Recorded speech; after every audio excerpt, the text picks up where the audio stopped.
ഈശോ മിശിഹായ്ക്ക് സ്തുതിയായിരിക്കട്ടെ. ഇന്ന് സദ്വചനങ്ങളിൽ കർത്താവ് നമ്മെ ഓരോരുത്തരെയും പഠിപ്പിക്കുന്ന വചനം ഇങ്ങനെയാണ്: കർത്താവെ, അങ്ങയോട് ഞാൻ അപേക്ഷിക്കുകയാണ്, ഈ വചനം കേൾക്കാൻ എന്നെ യോഗ്യനാക്കണമേ എന്ന് ഞാൻ പ്രാർത്ഥിക്കുന്നു.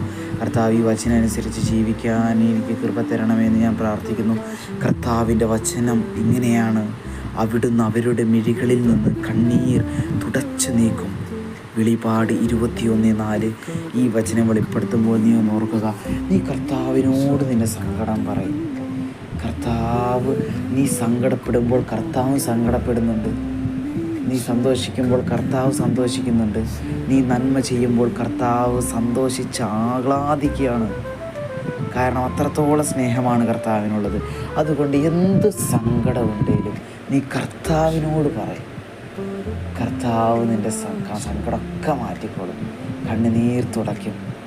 അത്രത്തോളം കരുണയുള്ളവനാണ് കർത്താവ്. ആ കരുണാമയനോട് നമുക്ക് നന്ദി പറയാം.